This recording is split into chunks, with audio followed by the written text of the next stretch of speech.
What's going on, YouTube? It's your host, Gabos. We back with another video. Hit the like and subscribe button for more contact. We back with some football news. Listen, Jaguars suck. I guess that's the end of it. I don't really got much to add after that one. But I feel good.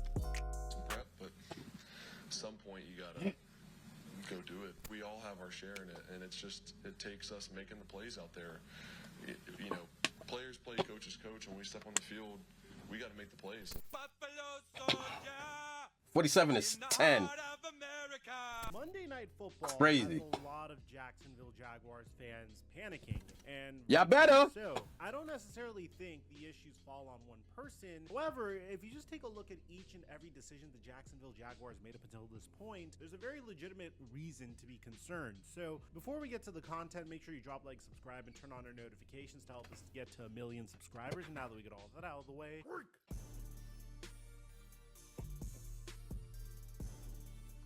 Jaguars suck. So does T-Law. Get it together. seems free $20 when I picks on a day. What's going on, everybody? This past year, we had Caleb Williams enter the NFL draft, a player that was supposed to be the next coming of Patrick Mahomes. But right before Caleb Williams was selected, Yo, when I tell y'all I hate the media and all the hype that y'all constantly do with overhyping these quarterbacks, like they're the next big thing, bro. Caleb Williams is nowhere close to being in the discussion of Patrick Mahomes, bro. Like he a rookie. I'm not gonna blast him. He a rookie, but that boy Jaden Daniels, what we saw him do to the Bengals on Monday Night Football on a big stage like that with the whole world watching you, you a rookie and you playing for one of the worst franchises I've seen in my life, and you go out there and you bust Joe Burrow ass like that, putting up 38 plus. That's what you call a rookie quarterback with promise. I mean, that's not the Bears. Now I mean, we got finger paints. Now I mean, we got fingernails being painted. Know what I'm saying? We thought this was supposed to be a new culture shock. I'm not going to go in. This ain't about Caleb. It's really about them bum-ass Jaguars, but I mean, I just had to throw in a couple of them niggas is trash, too. Just trash everywhere, man. There's filth everywhere, man. Get it away from me. number 1 overall pick, the last prospect that had generated this level of hype was Trevor Lawrence. Can't believe it ain't butter ass, boy. The next coming of Oh, Andrew Fabio. Luck, based off of his performance in high school alone. He led his high school to 41 straight victories and 2 state titles, and was named Crazy. today's high school football player of the year in 2017, and was named an All-American. He got ranked a .999 out of 1 coming out of high school, and then eventually committed to Clemson. The irony of this is Clemson is now getting this reputation for their quarterbacks just being masters at finessing teams. I mean, you have Deshaun Watson that signed a $230 million fully guaranteed contract with the Cleveland Browns after they gave Watson was nice, though. trade for him, and currently he is one of the worst starting QBs in the NFL. Then you have Facts. Trevor Lawrence, who is tied for the second highest paid QB in the NFL, and that's before we get to DJ Uyunglele, who we made our own separate video on if you guys want to check it out. But to give you an idea of how poorly Trevor Lawrence has been performing ever since entering the NFL, despite being dubbed the next coming of Andrew Luck, his numbers more so resemble Daniel Jones's numbers. And fans are torn about Trevor Lawrence. I mean, on one hand, Daniel Jones's numbers. Hold on. Daniel Jones, 66 touchdowns. Trevor Lawrence, 60. 42 picks to 40.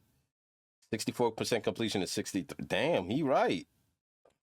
And fans are torn about Trevor Lawrence. I mean, on one hand, you could definitely say that he had a very tough start to his career, considering the fact that Urban Meyer was his head coach. And although I might post on X from time to time saying that Urban Meyer wasn't the problem and Trevor Lawrence was, in addition to me roasting my Dallas Cowboys, there's no question about it that Urban Meyer contributed to Trevor Lawrence's poor statistical output up until this point. The most interceptions he threw in his career was under Urban Meyer. But at the very same time, you can make a legitimate argument that the Jacksonville Jaguars made multiple terrible decisions ever since drafting Trevor Lawrence. If you guys remembered a couple years ago when the Jacksonville Jaguars decided to hire Doug Peterson and fire Urban Meyer, but retain Trent Baalke, I made a video called The Jacksonville Jaguars Made the Wrong Decision. And it wasn't in reference to Doug Peterson, it was the fact that they decided to keep Trent Baalke. San Francisco 49ers fans can vouch for this, especially ones that were around during the early 2000s. 2010s. Trent Baalke was the man that ran Jim Harbaugh out of town. Trent Baalke has a horrible draft history, and once again, history is repeating itself. And it's kind of crazy because no one's bringing this up. Everyone's pointing the blame finger at Trevor Lawrence, but there is some stuff that you do as a general manager that are very, very obvious, and Trent Baalke hasn't done those obvious things for Trevor Lawrence. And as a result, if you want to explain to people why Trevor Lawrence got paid the same amount of money that Joe Burrow and Jordan Love got paid, you'd have to go to a brief and weird window of his career from week 12 in 2022 to week 12 in 2023, where Trevor Lawrence was one of the best quarterbacks in the NFL. He ranked top 10 in completion percentage, yards per attempt, QBR, and passing yards. He threw 24 touchdowns to 9 interceptions. During this period of time, the Jags were 14-4, which is the same record as Patrick Mahomes and the Chiefs. The only quarterback who had a better record during that time frame was Philadelphia, Jalen Hurts. Trevor Lawrence has done some remarkable things in his career. I mean, his signature moment throughout his career was defeating the Los Angeles Chargers in the wild card playoffs and come back 4 interceptions in the first half, which at the same time made Brandon Staley a national meme. And this is despite Trent Baalke making some seriously questionable decisions, and I think it's time we bring these questionable decisions to light. If you just take a look at Trent Baalke's draft history since taking Trevor Lawrence, it's relatively underwhelming. I mean, he decided to take Travis Etienne out of Clemson after selecting Trevor Lawrence, who's been solid so far, don't get me wrong, but at the time, the Jacksonville Jaguars had a fully healthy James Robinson, who looked very promising moving forward. This is before his Achilles tear, and the Jaguars had more pressing needs. I mean, don't get me wrong, it's really cute to have Travis Etienne on the same team as his college QB. I personally would have liked to see the Jaguars shore up their offensive line, which is one of the biggest problems that they're experiencing today. You could take Landon Dickerson, or maybe you wanted to take your edge rusher. Greg Rousseau is one of the best pass rushers in the NFL and criminally underrated. The man already has 3 sacks on the year, but maybe I'm just nitpicking. The very next year, the Jacksonville Jaguars took Travon Walker over Aiden Hutchinson. I didn't know who the hell that kid was, the Travon Walker kid. Everybody was kind of saying like he was a good player, but he wasn't worthy of a first overall pick. But that year was such a down pick for draftees. Like there was nothing exciting coming into the NFL. So by default, he was probably the best one statistically. But Aiden Hutchinson is way better on the lines, though. And the hope there was that Travon Walker would be able I haven't seen this kid since he got drafted. Known as both a pass rusher and a run stopper. And so far, he hasn't really been able to do much of either. I mean, yeah, if you look at his numbers, statistically, he had a great season in 2023 with 10 sacks, but he's certainly not Aiden Hutchinson. It's not bad. To Trent Baalke's credit, he hit on his second first-round pick in 2022 when he selected Devin Lloyd out of Utah. How about 2023? Well, Trent Baalke missed once again. This time he targeted offensive line, selecting Anton Harrison out of Oklahoma, who's been terrible so far. And this is just strictly speaking on the NFL draft, which, by the way, I'm a huge fan of Brian Thomas, and I think he's going to have a great career in the NFL. And so far, he's shown us that he could be a very solid player in the NFL. But what about free agency? What about trying to get Trevor Lawrence additional help? And this is what I felt like was the strangest of all. You see, in the same summer that Devontae Adams was traded to the Las Vegas Raiders, in the same summer that Tyreek Hill was traded to the Miami Dolphins, the Jacksonville Jaguars' biggest move to get Trevor Lawrence a #1 receiver was resetting the market at a specific point in time by signing Christian Kirk,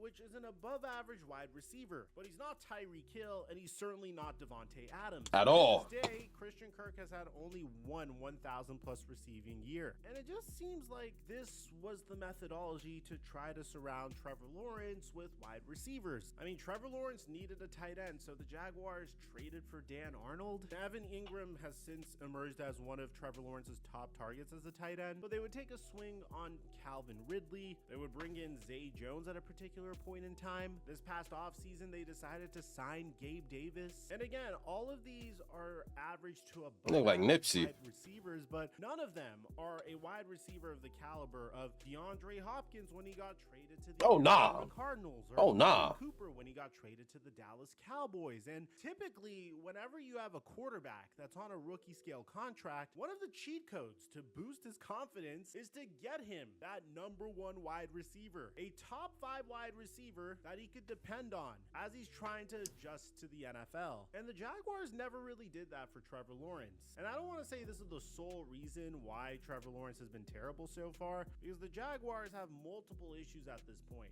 Coming into this season, one of the strangest things we've seen was the fact that the Jacksonville Jaguars decided to extend Trevor Lawrence before his 4th season. He got paid as much as Joe Burrow and Jordan Love, the highest paid quarterback in the NFL up until that point. This is despite him coming. That's what I'm saying, bro. Like, this is the league that we in right now. Like, you really don't even have to be good to get paid. You just got to be competent.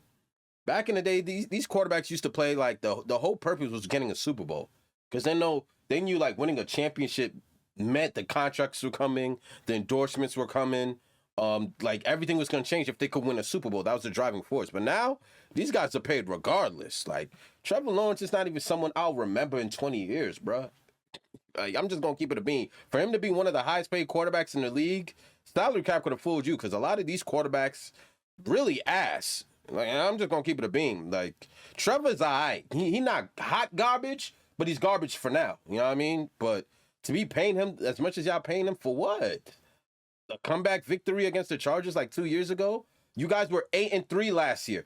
The Jaguars started off 8-3 last year and found a way to miss the playoffs. Nobody got fired? We're not going to look at the quarterback at least one time? Like, whose fault is this? 8-3 missed the playoffs? You know how hard it is to suck that bad? When you just need one more win and you a lock? Such is life in Jacksonville. Trevor Lawrence has only had one elite year where he became a Pro Bowler, and that was his 2nd year in the league. At the time I praised the move, I felt like it was very intelligent to extend Trevor Lawrence before he potentially had a breakout season. But so far, 3 games into his season, and he has a 53% completion percentage, 2 touchdowns, and 1 interception. The interception to Damar Hamlin that you saw on Monday Night Football, which we're going to get to in just a second. So fans are wondering if Trevor Lawrence has been the problem. And then Mac Jones came in during Monday. I'm not going to say he the problem, though. He also turned the ball. He needs to play better, but he ain't the problem. Fans kind of decided that maybe it wasn't Trevor Lawrence's fault. In my opinion, I think it's the Jaguars' fault, the offensive line's fault, Trent Baalke's fault, and most definitely Trevor Lawrence's fault as well for the horrible play so far. Last year, Trevor Lawrence suffered a concussion in addition to ankle and shoulder injuries, and people all agreed that he wasn't right last year. He was pretty beat up and tried to play through it, and the toughness and his ability to play through those issues and make it all about the team is commendable. Why wasn't anybody saying this during Baker Mayfield's final season with the Cleveland Browns? I have no idea. But take a look at this. The way they're rationalizing his turnover problems is very interesting. He has 60 interceptions in 3 seasons, more than any other player in the NFL. God dang. Trevor Lawrence is already up to 60 picks? Man has he even played 60 games?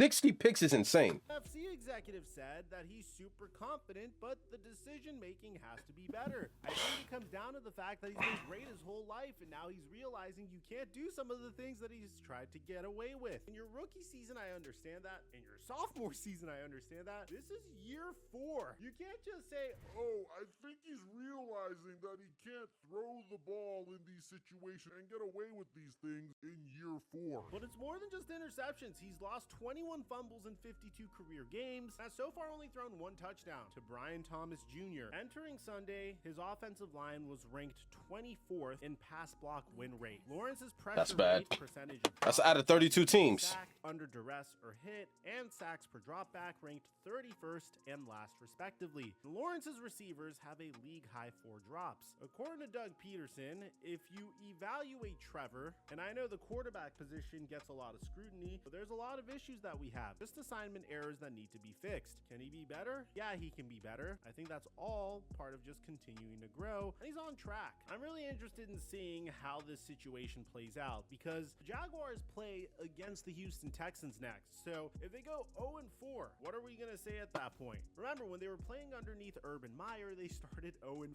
So I'm very interested in seeing how this turns out. Let me know in the comment section down below if you're a Jags fan. How do you feel about this? Do you think it's a Trevor Lawrence problem? Do you think it's a Trent Baalke problem? Do you think it's a Doug Peterson problem? I'd like to hear what you have to say. Aside from that, I'm your boy Mike, and I'm dropping our mic until our next upload. Interesting dialect. Like, I really... Devontae Adams is getting traded again. Oh, I got to react to this one. I got to check that one out. Whose problem would I say it is? I mean, considering Trevor Lawrence has been there for 4 years, 60 turnovers ain't on the coaches, bro. Maybe you could blame the weapons that he has that leads to turnovers or the lack of protection. So, big picture. But I'm not going to be the fan that curses out the GM. I like holding players accountable and coaches, players specifically. So, me personally, I'm going to put the hook on Trevor Lawrence. You've been here for 4 years. You know what I mean? Work with what you got. Doesn't always have to be perfect. I know the standard is perfection, like always. And you know, we out here repping GOAT 12 all the time. There were playoff games where Tom Brady went into the playoffs when Danny Amendola, Chris Hogan. Huh? Can I interest you in that? Kevin Falk, like, there were times Brady didn't have no Pro Bowl receivers. Bunch of 5'9" white guys. And we were getting the job done. Now, granted, you know, I'm not going to put you on that platform, Trevor, because you're not like that. Like, Mr. I can't believe it not butter ass boy. But, listen, you got to get that shit together, bro. Like I keep saying every video, the quarterback position has been dumbed down so easy for you guys, and half of y'all still suck. So I'm not going to hold your hands throughout this, bro. You got good enough weapons. Christian Kirk, you got a rookie wide receiver. You got Travis Etienne. The Jaguars got weapons.